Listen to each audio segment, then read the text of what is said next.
네, 2교시 수업 이어서 진행해 보도록 하겠습니다. 첫 시간에 제가 조금 말이 빨랐던 것 같아가지고 조금 천천히 진행을 해볼까 합니다.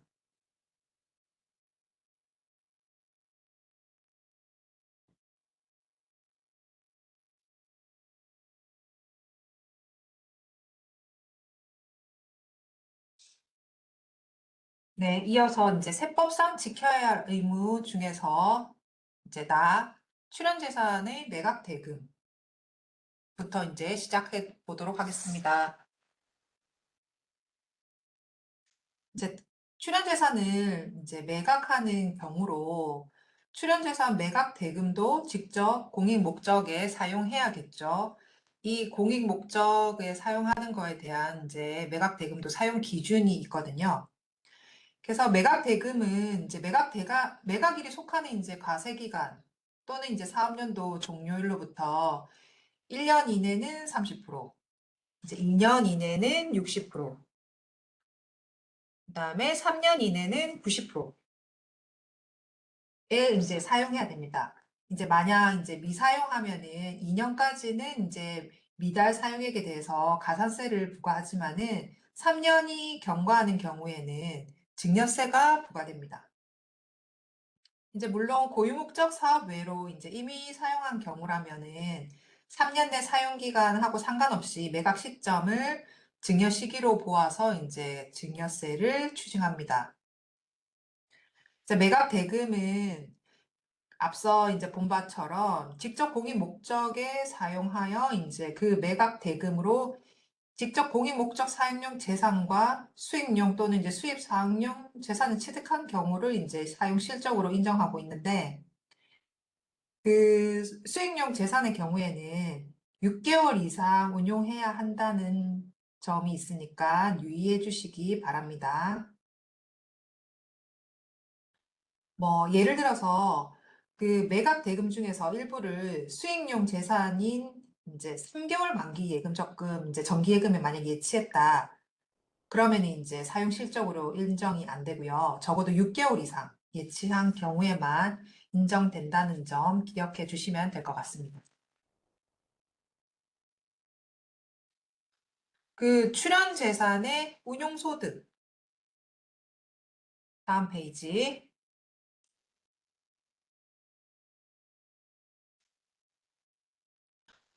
그 앞서도 운용 소득 용어 설명을 이제 해드렸었는데요.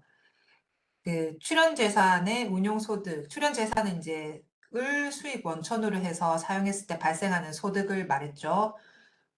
뭐 부동산을 임대했을 때 임대소득이라든지 예금 같은 경우에 이자소득이라든지 이런 거를 운용소득이라 했고요. 그 출연재산, 그 운용소득도 직접 공익 목적에 사용해야 한다는 이런 내용이고요. 운용소득을 그 해당 사업연도 종료일로부터 이제 1년 이내 직접 이제 공익 목적 사업의 80% 이상 사용해야 합니다.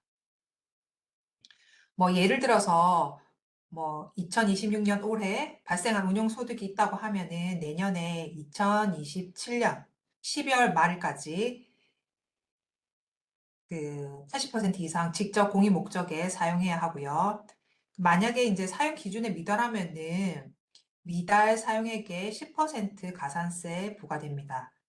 이제 공익 목적 외로 사용하면은 운용소득,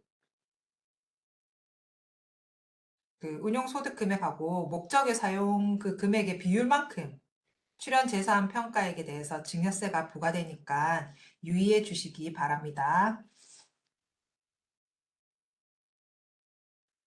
다음 보시겠습니다.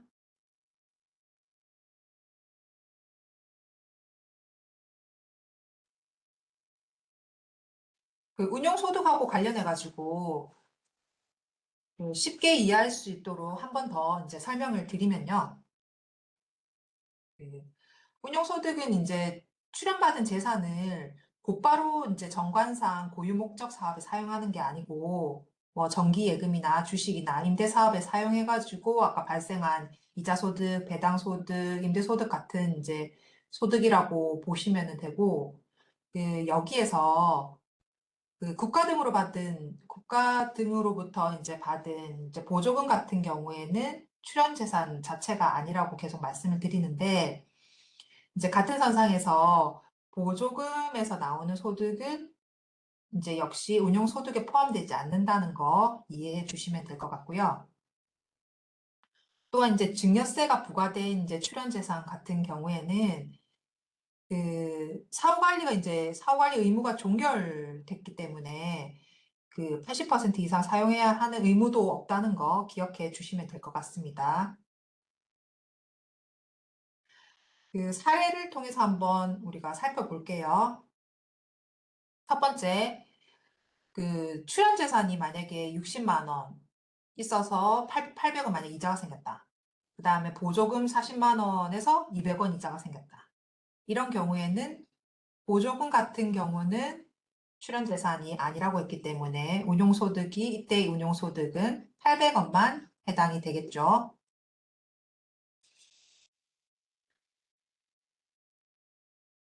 이제 두 번째, 만약에 의결권이 있는 이제 주식을 10% 보유하고 있어요. 보유하고 있는 갑 공익법인이 만약에 19년도 주식 뭐 5% 초과분에 대해서 주식 초과 기준 있죠. 5% 초과분에 대해 가지고 증여세를 납부했어요.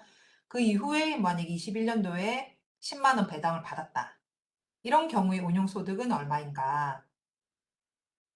증여세 납부한 부분에 대해서는 사후관리 의무도 종결됐으니까 그 의무 사항도 없다고 생각하시면 되기 때문에 반인 10% 중에 5%는 이제 의무가 없다고 생각하시면 되고요. 그래서 10만 원 배당받았으면은 거기에 이제 5만 원만 운용소득이라고 생각하시면 될 것 같습니다.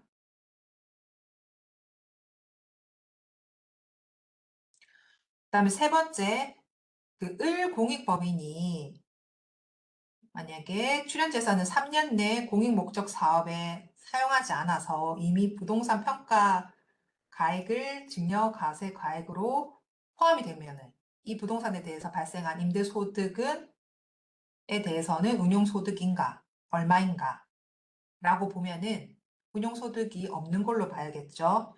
아까 말씀드렸던 대로 이미 증여세를 납부를 했다 하면 그 이후에 의무 사용 의무도 없다는 거 생각해 주시면 될 것 같습니다.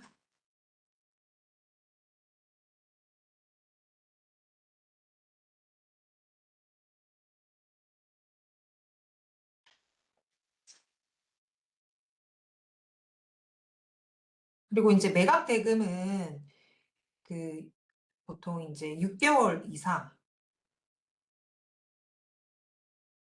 잠시만요.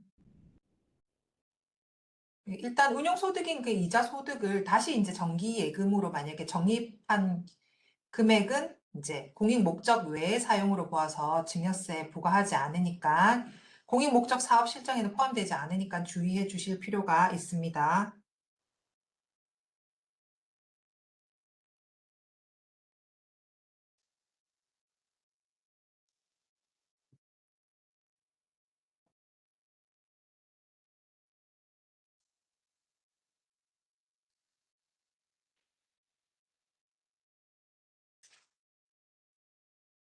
네, 그다음 이제 주식 보유 관련된 의무 사항입니다. 앞서 이제 주식 보유 관련해 가지고 잠 이제 가볍게 살펴봤었는데요. 이제 자세하게 내용 한번 보겠습니다. 여기서 이제 5% 기준 이제 관련해 가지고 앞서 말씀드렸었는데요. 이제 여기서 놓치면 안 되는 게 해당 공익법인이 동일 내국 법인의 의결권 있는 주식을 5% 초과해서 보유하고 있지 않으면 되는 것이냐? 그게 아니고요. 이제 만약 이제 예를 들어서 어떤 출연한 사람 A가 공익법인 세 군데에 만약에 각각 뭐 2%씩 동일 기업 주식을 출연을 했다 하면은 이 경우에 출연자 A를 기준으로 세개 공익법인이 동일 내국 법인 주식을 6% 소유한 것으로 계산하거든요. 출연자 기준으로 계산을 하고 있습니다. 그래서 그 5% 초과분에 대해서 이렇게 증여세를 부과하고 있습니다. 5% 초과 이제 여부를 계산할 때 출연자를 기준으로 다른 공익법인이 가지고 있는 동일 기업 주식 보유 비율을 고려하고 있다는 거 유의해 주시면 될 것 같습니다. 그리고 이제 다만 앞서 이제 그 주식 보유 관련 의무 이행 신고할 때 그 의무 이행 요건 충족은 10%까지, 그 다음에 의결권 행사하지 않는 거, 그 정관에 규정하고 있는 이제 뭐 자선, 장학, 그다음에 사회복지법인은 20%까지 허용되고 있습니다.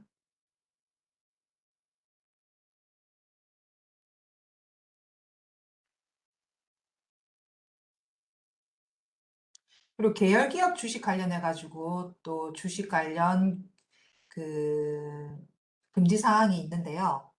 그 계열 기업에 이제 속하는 공익법인은 그 특수관계에 있는 기업의 주식을 그 공익법인 총 재산 가액에서 30% 초과해서 주식을 보유하면은 안 되는 규정이 있거든요.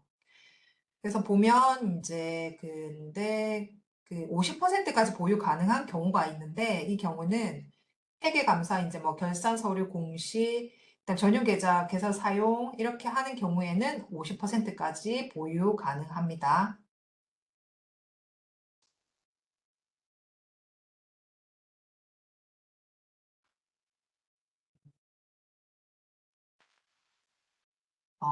이 주식 보유 관련된 내용은 여기까지 한번 살펴보고요. 그리고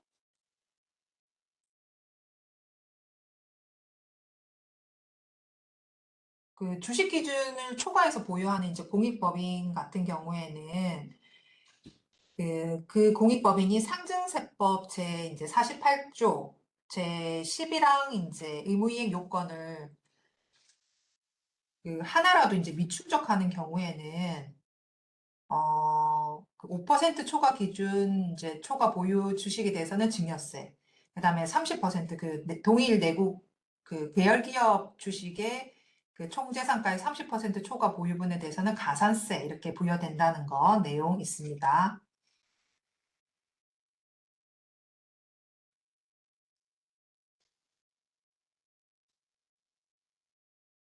이게 각 사안에 대해 가지고 이제 보유 한도하고 의무 이행 요건이 조금 복잡하거든요. 그 이 내용에 대해서는 지금 바로 다 이제 모든 걸 이해하겠다 생각하시면 조금 어렵고요. 나중에 이제 상황이 됐을 때 요건을 잘 한번 살펴보시고 그렇게 해서 이제 증여세나 가산세에 부과되는 일이 없도록 생각해 주시면 될 것 같습니다. 그 저희가 그 국세청에서 공익법인 세무 안내라는 책자를 배부해 드리고 있거든요. 가까운 세무서 방문하셔가지고 그 책자 이제 있는지 여쭤보셔가지고 받으셔도 될 것 같고, 이제 올해는 26년도 새로운 책자를 이제, 음, 이제 인쇄를 이제 시작할 예정인데, 26년도 이제 그 책자가 새로 나오면은 이제 배부 받으셔도 좋을 것 같은데, 그 책자 내용이 굉장히 잘 나와 있어요. 보면 설명이 잘 나와 있어가지고, 오늘은 이제 간단하게 내용을 살펴보신다 생각하시면 될 것 같고, 그 세부 내용에 대해서는 세무 안내 책자 제가 잠시 보여드리면요.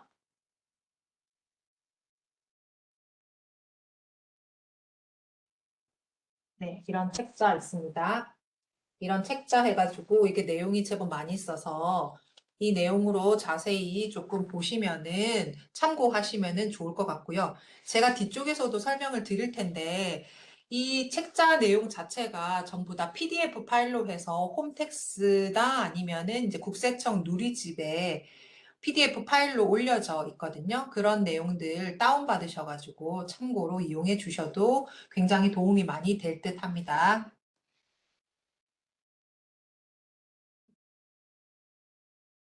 네, 다음 내용 계속 이어서 해보겠습니다.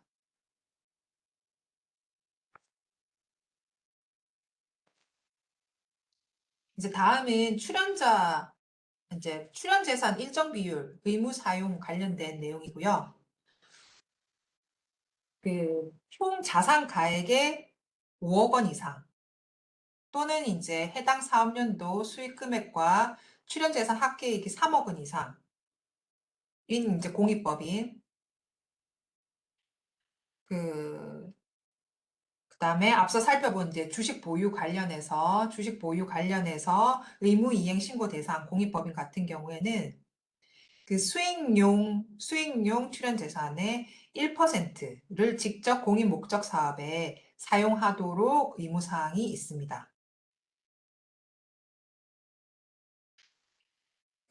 이 규정 같은 경우에는 이제 공익법인이 무수익 자산, 이제 예를 들어서 주식 갖고 있는데 배당이 계속 발생하지 않고 만약에 계속 수익이 없는 상태로 보유하고만 있는 것을 이제 방지하고자 하는 규정이고요. 이제 좀 더 적극적으로 공익 사업에 지출하도록 유도하기 위해서 도입된 규정이라고 이해하시면 될 것 같습니다. 기준 금액은 수익용 또는 수익 사업용으로 운용하는 이제 총 자산 가액에서 이제 부채와 당기 순이익을 뺀 금액이 기준 금액이 되고요. 그 금액의 1%입니다. 이때 이제 공익 목적 사업에 사용하고 있는 재산은 총 자산 가액에서 제외해서 기준 금액을 산정하고 있고요. 사용 실적을 개선할 경우에는 소득세법 이제 또는 이제 법인세법에 따른 과세 대상 사업에 사용한 금액은 제외됩니다. 만약 의무 사용 기준 금액에 미달하는 경우에는 미달 사용액에 대해서 10% 가산세 부과됩니다.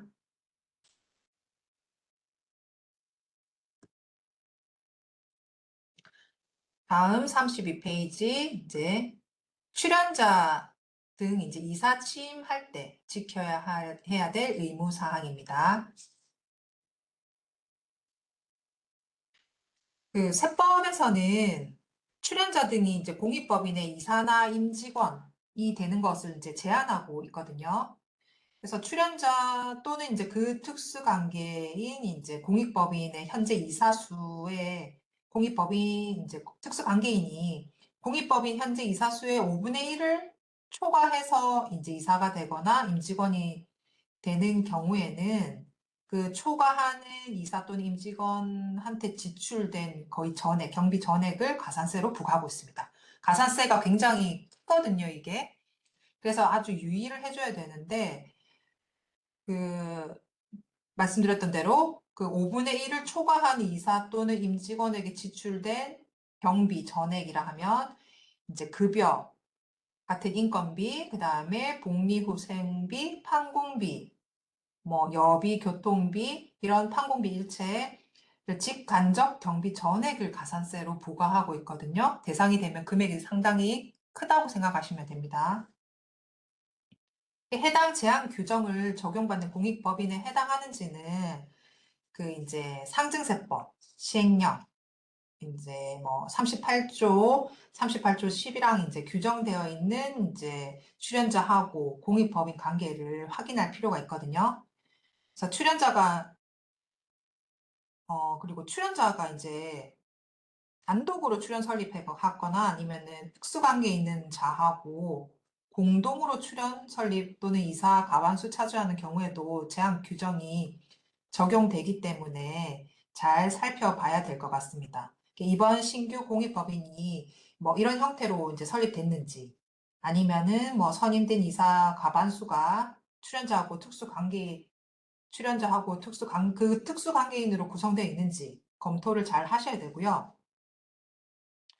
그다음 이제 뭐 선임된 이사하고 채용된 임직원이 출연자 또는 그 특수관계에 해당되는지 그런 여부 확인하셔야 될 것 같습니다. 근데 예외적으로 이런 어떤 원활한 이제 공익 목적 수행에 꼭 필요하다고 판단되는 그 직종이 있거든요.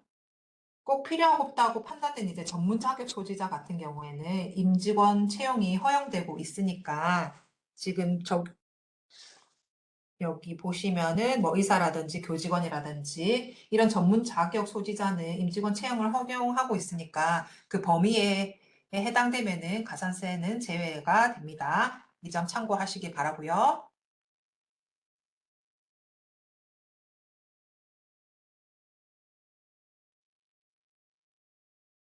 그 다음 의무사항 보겠습니다. 그 특정 기업의 광고 같은 이제 행위를 금지하고 있는 의무사항이거든요. 기업 집단 이제 소속 공익법인이 계열기업을 이제 광고하거나 홍보하는 경우에는 그 이제 가산세가 그 광고 홍보 매체 이용 비용이라든지 이런 거 전액에 대해서 가산세 부과하고 있습니다. 이것도 유의해야 되거든요. 그래서 이제 뭐 신문, 텔레비전, 그다음에 뭐 인터넷 등 매체 통해서 내국법인 이제 그 내국 특수관계인인 내국법인을 위해서 홍보하거나 특정 상품 정보 제공한다던가 팜플렛, 입장권 등의 특정 상품을 정보를 제공하는 행위는 금지됩니다. 그래서 공익사업 관련된 행사 등을 진행할 때 이런 이제 일이 발생하지 않도록 주의를 기울여 주셔야 될 것 같아요. 이게 뭐 홈페이지 들어갔는데 뭐 어떤 이제 공익 사업에 대한 홈페이지를 검색해서 들어갔는데 팝업창이 뭐 홍보용 팝업창이 뜬다든지 어떤 상품을 홍보하는 팝업창이 뜬다든지 이런 거 다 금지되어 있으니까 유의해 주시기 바랍니다.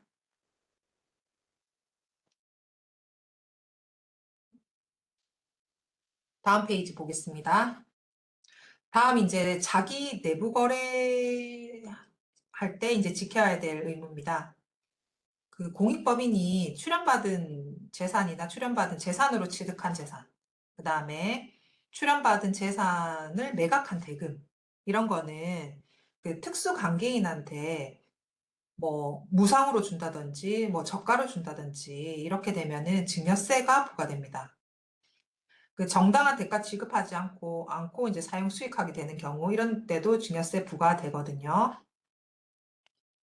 대표적으로 이제 출연받은 부동산을 그 출연자 또는 이제 그 특수 관계인에게 무상으로 또는 주변 시세보다 낮게 임대차 계약할 수 있거든요. 그런 경우에 그 해당되고, 그 다음에 뭐 기부금을 만약에 저리로 금리를 낮게 일반 시세보다 낮게 해서 대여하는 경우, 이런 경우도 해당이 됩니다. 만약에 무상으로 사용하게 하는 경우나, 그 다음에 그 출연 재산 가액 전액을 증여세 그, 이제 무상으로 사용하게 되면은 출연재산 가액 전액을 증여세 과세 가액으로 하고요. 그 다음에 만약에 저가로 사용하게 하는 경우에는 정상 대가하고의 차액을, 정상 대가하고의 차이에 해당하는 비율만큼 그 출연재산 가액에 대해서 증여세 부과합니다. 따라서 이제 그 계열 기업과 특수관계에 있는 공익법인이 출연받은 이제 부동산을 다른 계열사 임대하는 경우에 특히 유의해야 되고요. 그 정상적인 대가를 지급받은 경우에는 별도의 증여세가 부과되는 게 아니니까 그런 경우에는 신경 쓰지 않으셔도 됩니다. 한마디로 이제 특수관계인과의 거래가 있을 경우에는 그 정당한 대가를 받고 그렇게 해서 거래가 이루어져야 한다는 점 알고 계셔야 될 것 같습니다. 특수관계인하고 거래가 이루어지면 절대 안 된다. 이런 거는 아니거든요, 내용이.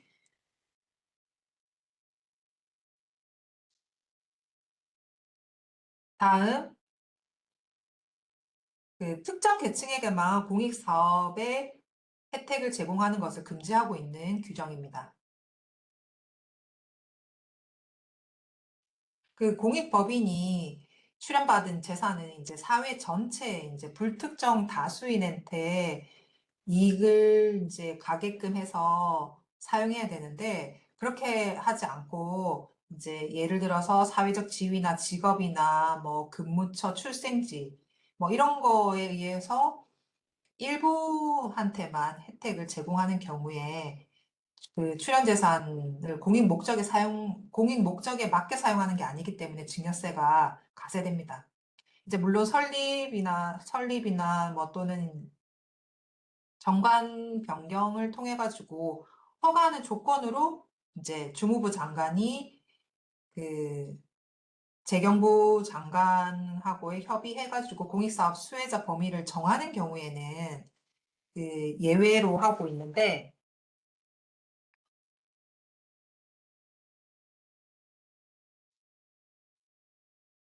그 원칙적으로는 특정 계층에게만 공익사업 혜택 부여하고 있는 것은 금지하고 있다는 점 유의하시기 바랍니다. 그래서 한마디로 그냥 출연받은 재산은 사회 전체 그 이익이 이제 환원되게끔 그렇게 사용이 되어야 한다는 거, 그렇게 기본 개념 생각하시면 될 것 같습니다.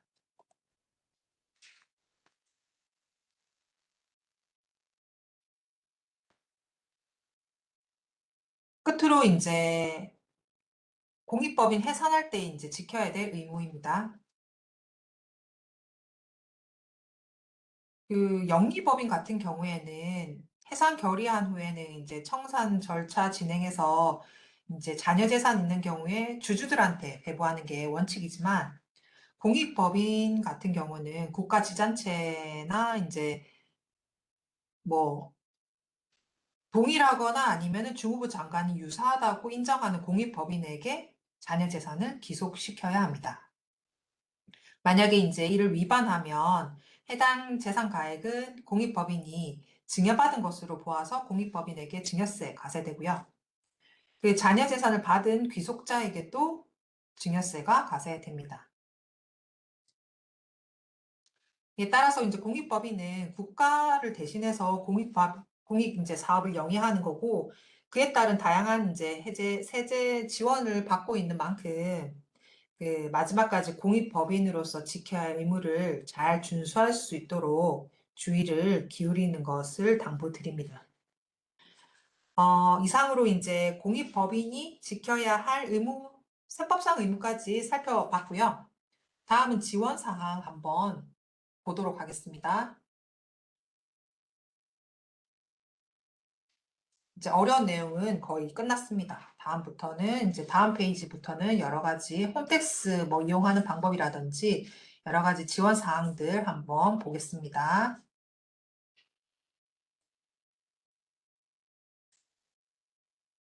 홈택스 하면 들어가 보셨을 건데 다들 그 자주 이용하게 되실 거죠.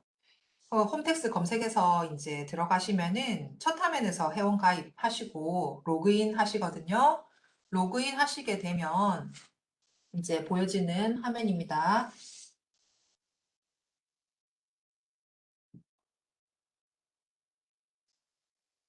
이제 저희는 이제 공익법인이니까 공익법인 관련된 화면만 집중적으로 볼게요.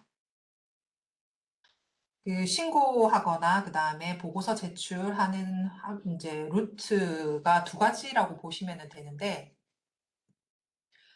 홈택스 로그인해서 들어가셔서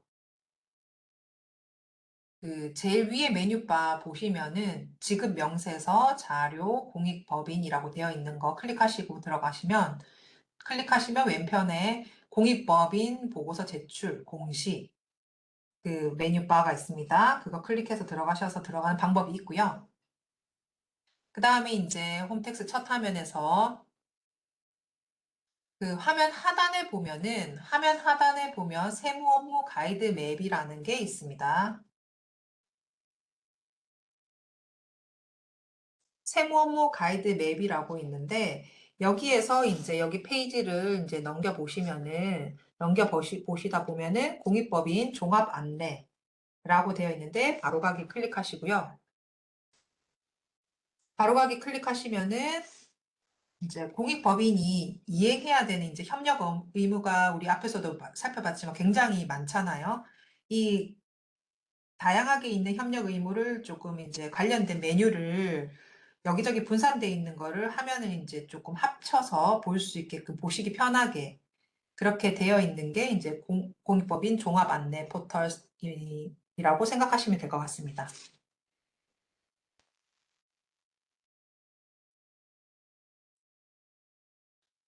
네, 이렇게 그 들어가시면 이렇게 화면이 되어 있거든요. 이렇게 화면이 되어 있는데 이 여러 가지 메뉴가 있고 그다음에 앞서 말씀드렸던 대로 뭐 책자 다운받을 수 있는 도움 정보가 있거든요. 보면 이제 공익법인 세무정보 도움 안내라고 있고 그다음에 뉴스레터, 공익법인 뉴스레터가 있습니다. 여기 이제 두 개의 메뉴에 들어가서 보면 도움이 될 만한 자료들이 굉장히 많이 있거든요. 그 세무 도움 정보 안내에 들어가면 앞서 교육했던 동영상도 다시 보실 수가 있고요. 그 다음에 그 책자 관련된 것도 보실 수 있고요. 여러 가지 설명 사항들 보실 수 있습니다. 공익법인 뉴스레터도 그 한 장으로 요약해서 보시기 편하게 정보를 제공하고 있으니 들어가셔서 참고 사항으로 보셔도 좋을 것 같습니다. 오늘 교육되는 내용도 이 내용은 이제 납세자 세법교실, 뒤에서도 보시겠지만 납세자 세법교실 쪽으로 해서 동영상이 업로드 될 예정입니다.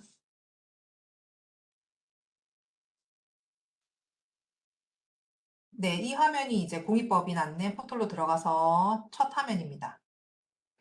앞 시간에 이제 모든 공익법인이 12월 말 공익법인 기준으로 해당 사업년도 이렇게 모든 공익법인 이제 해당 사업년도 종료일부터 4개월 이내 국세청 홈택스를 통해서 이제 결산 서류 공시해야 된다고 말씀드렸는데요. 그 첫 번째 공시 공개 메뉴에는 이제 결산 서류 공시하고 그다음에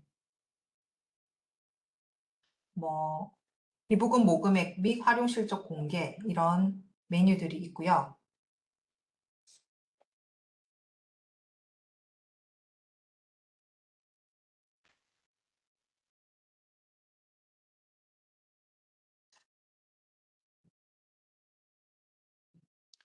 결산 서류 공시 화면으로 이제 들어가시면은 그 표준 서식하고 간편 서식가서 나눠서 공시를 하실 수 있는데 표준 서식 같은 경우에는 통합 신고라고 해서 다양하게 이행하는 서식을 통합해서 한 번에 하시기 편하게 되어 있는 그 서식이 있으니까 많이 이용해 주시면 될 것 같고요. 여러분이 이렇게 공시를 등록하시게 되면 그 공시를 열람하실 수 있는 화면도 있습니다. 공익법인이 결산 서류를 이제 그 홈택스에 공시하면 외부에서는 이 화면으로 공시 내역을 확인한다고 보시면 될 것 같거든요. 공익법인명을 이제 입력해서 찾으면은 내용을 확인할 수 있고요. 그 법정 공시 기한 이후에 이제 수정 사항 있으면 재공시하는 경우에도 이력하고 내용을 모두 열람하실 수 있습니다. 네, 어쨌든 공시 이행할 때는 그 기한 내에 공시할 수 있도록 당부 부탁드리고요. 다음 이제 기부금 모금액하고 활용 실적 공개 이제 열람하는 화면이고요. 이 화면 같은 경우에도 단체명 찾아가지고 버튼 조회하면은 그 조회해서 이제 열람하실 수 있는데 그 공익법인이 이제 모금한 그 금액을 기부금을 어떻게 어느 곳에 활용할 수 있는지 어느 곳에 이제 사용하고 있는지 확인할 수 있는 화면이라고 생각하시면 될 것 같습니다.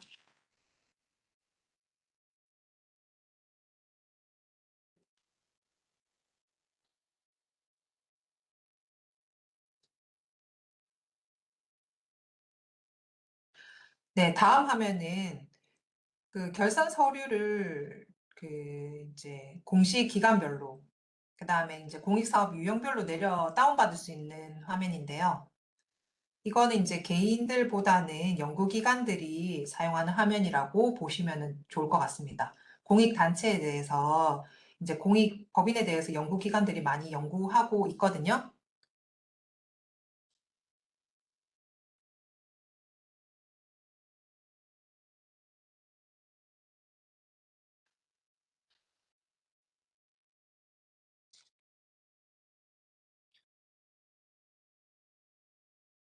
다시 이제 첫 화면에 보시면은 출연재산 보고서 이제 제출하거나 그 다음에 주식 기준 이제 초과 보유하고 있어서 의무이행하거나 이제 그런 의무이행 신고하는 경우에 그 다음에 전용 계좌 사용하거나 이런 경우에 사용할 수 있는 신고 메뉴들 보입니다.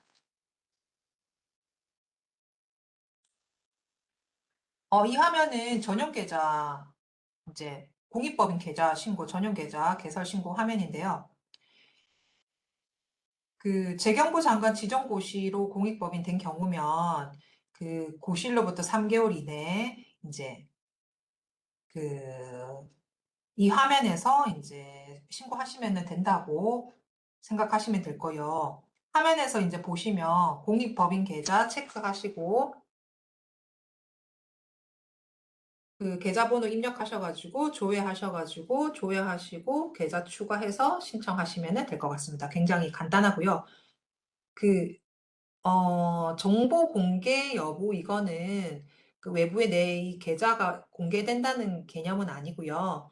그냥 그 계좌 입력했을 때 계좌를 그 땡땡땡 처리하든지 아니면 다 보여주든지 본인에게 그런 의미라 가지고 외부에 보여지는 건 아니라서 정보 공개 대상 계좌번호인 거 외부에 보여지는 거는 아닙니다. 그렇게 생각해 주시면 될 것 같고요. 그 마지막으로 이제 공익법인 종합안내 포털에서 제공하고 있는 이제 기부금 단체 추천 보고, 그 다음에 전자기부금 영수증 발급 관리, 그다음 주기적 감사인지 이제 감사인 지정 관련 화면이 있고요.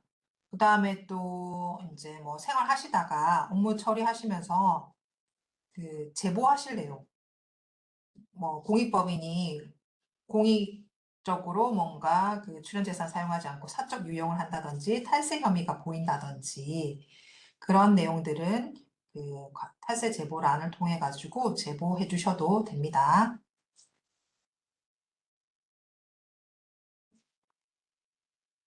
홈페이지 살펴봤고요. 홈택스 살펴봤고요. 이번에는 이제 국세청 누리집입니다. 국세청 누리집 들어가시면은 그 상단의 위쪽에 국세 신고 안내라는 부분 있습니다. 국세 신고 안내란 이제 부분 클릭해서 들어가시면은 그 공익법인은 그 법인세 신고 안내 부분에 이제 공익법인 있거든요. 그래서 법인세 신고 안내 이제 하위에 공익법인이 보이십니다.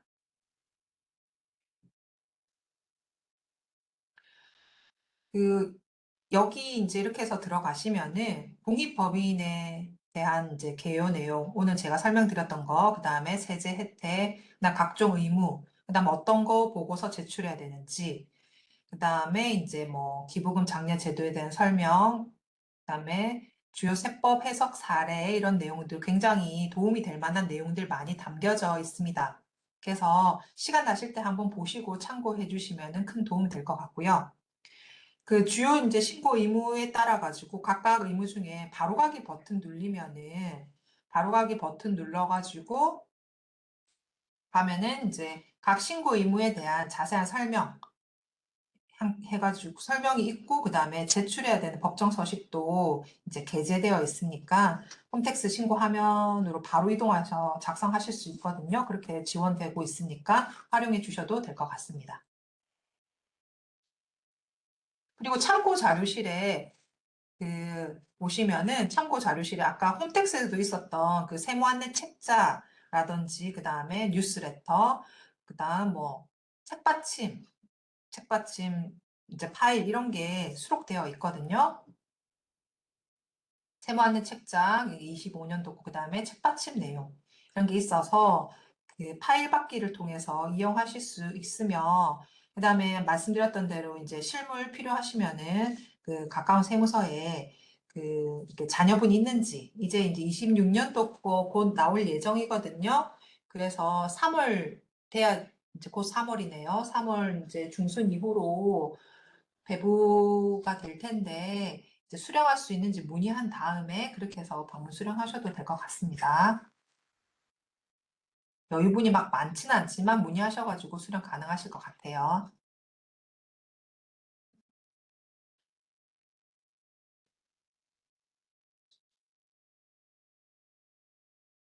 그리고 이제 참고 자료실 아래 동영상 자료실이라고 있습니다. 여기에는 그 홈택스로 보고서 제출하시다 보면은 아, 이거 어떻게 해야 되지? 이건 어떻게 해야 되지? 이런 거 되게 의문이 있으실 텐데 이런 거 이제 제출하시기 전에 한번 참고로 동영상 보시면서 도움이 되라고 제작되어 있는 동영상 있거든요. 그래서 각 서식별로 해서 각각에 맞는 동영상 선택하셔서 참고로 활용해 보시면 될 것 같고요. 이거 참고하시면 좀 더 이제 수월하게 진행하실 수 있을 것으로 생각됩니다.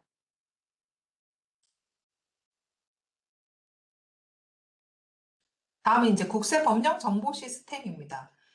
앞서서 제가 이제 뭐 상증법령 뭐 12조, 그다음에 법인세법, 소득세법 이런 내용들 말씀을 드렸었는데 어, 평소에 우리가 이제 뭐 법조항 이렇게 많이 자주 접하고 내용을 익히고 이런지는 않잖아요. 그래서 이런 내용들 그때그때 확인해 보고 싶으시면 이제 포털에 국세 법령 정보 시스템이라고 검색하시면은 쉽게 이동 가능하고요.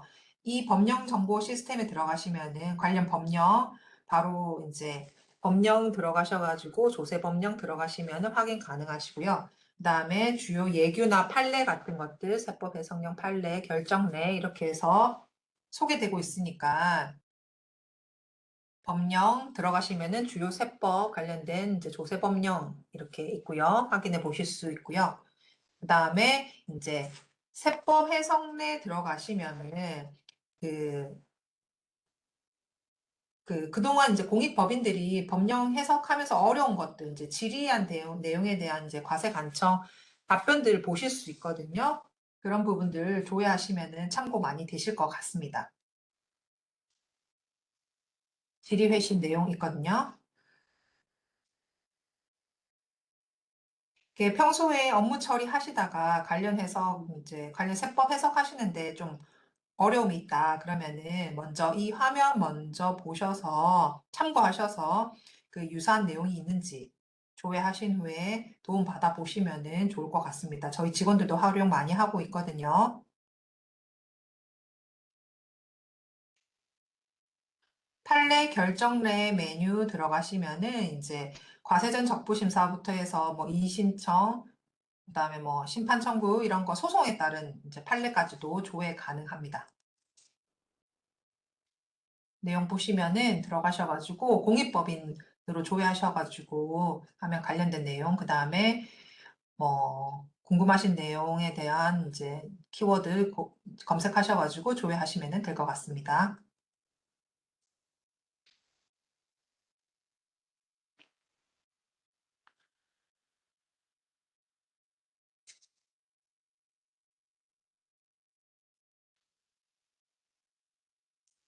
그 납세자 세법 교실 지금 오늘 같은 경우에도 납세자 세법 교실 통해서 그 교육 신청하셔서 교육 들어오셨는데요.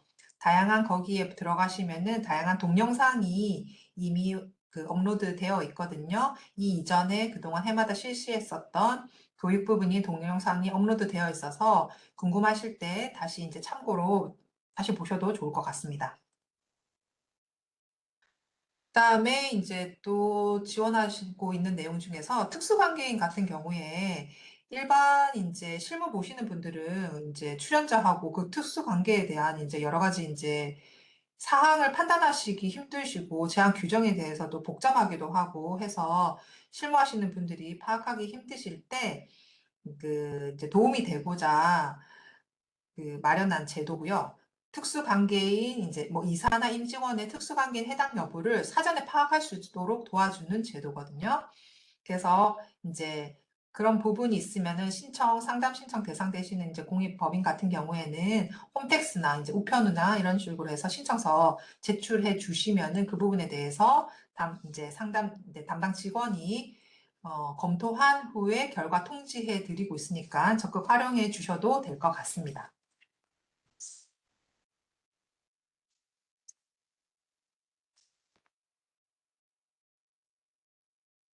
이 제도를 활용하시게 되면은 사전 상담한 결과에 따라서 이행한 부분이시기 때문에 그 답변 부분은 나중에 이제 공익법인 같은 경우에는 의무사항을 잘 이행하고 있는지에 대해서 사후 관리를 하고 있거든요. 그 사후 관리 대상에서 제외되고 있으니까 이런 부분을 적극 활용해 주시면 될 것 같습니다.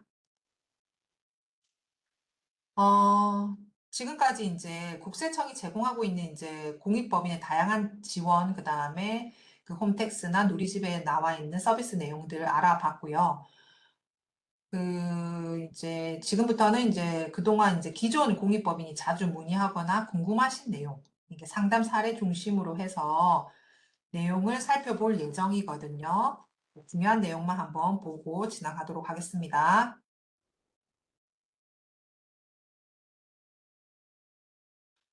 앞서도 내용 많이 나와 있는데 첫 번째, 국가 지자체로부터 받은 보조금만 있으면 출연재산 보고서 보고해야 되냐.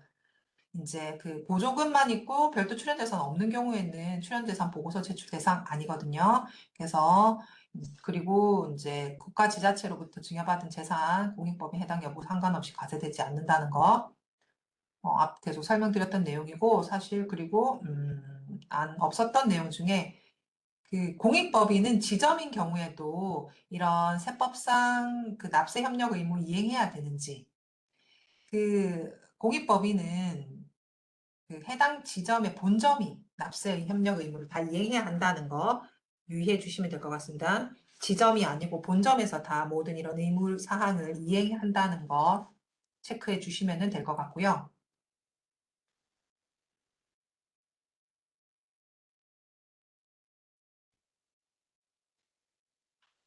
그 Q 질문 4번 내용 보시면은 공익법인이 이사장에게 경조사비, 판공비 이런 거 지급하는 경우에 그 공익목적 사업을 사용한 것으로 볼 수 있느냐. 그 공익법인이 이사장에게 지급하는 경조사비, 판공비는 고유목적 사업을 수행하기 위한 경비에 해당하지 않는다는 것 체크해 주시면 될 것 같습니다.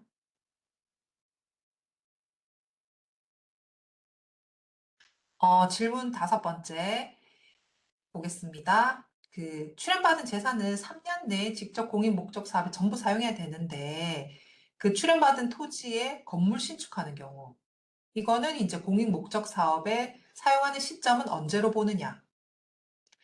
그 지금 예를 들어서 종교단체가 예를 나왔는데요. 그 출연받은 토지에 예배당을 건축하는 경우인데 출연받은 날로부터 3년 이내에 예배당 건축 건물 신축할 경우 이 경우에는 착공한 때를 이제 직접 공익 목적 사업한 시기로 본다는 점 착공한 때라는 거 참고로 그냥 보시면 될 것 같습니다.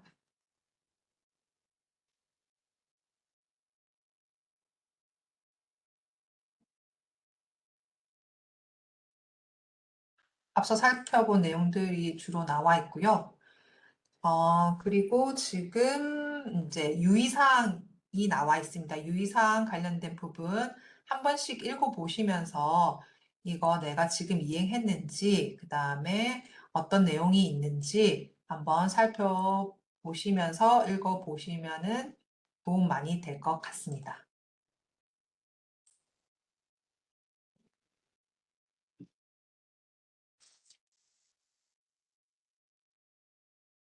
네, 여기까지 해서 지금 오전 수업 마치도록 할 거고요. 네, 그동안 이제 긴 시간 동안 그 수업 들어주셔서 굉장히 감사합니다. 이제 이 국민들이 이제 공익사업에 잘 사용할 거라고 본인의 이제 자산을 공익법인에 기부하고 있거든요. 그래서 여러분들이 이런 거에 대해서 소명의식이나 자긍심을 좀 가지시면서 공익사업의 기부금이 잘 사용될 수 있도록 노력해 주시면은 감사하겠고요. 물론 이제 저희들도 이제 이런 공익사업이 원활히 그 영위될 수 있도록 도움 많이 드리고 최선을 다하도록 이제 지원할 예정입니다. 이제 지금까지 공익법인 주의해야 될 내용, 공익법인 이제 주의하셔야 될 내용 말씀드렸고요. 이제 점심 드시고 그다음 1시부터 지금 11시 50분. 그다음 1시부터 해서 그 두 번째 시간 이제 3교시죠. 3교시, 4교시 기부금 단체 의무 이행 보고 그다음에 전자기부금 영수증에 대해서 알아보도록 하겠습니다. 수업 들어주시느라고 고생하셨습니다. 점심 맛있게 드세요.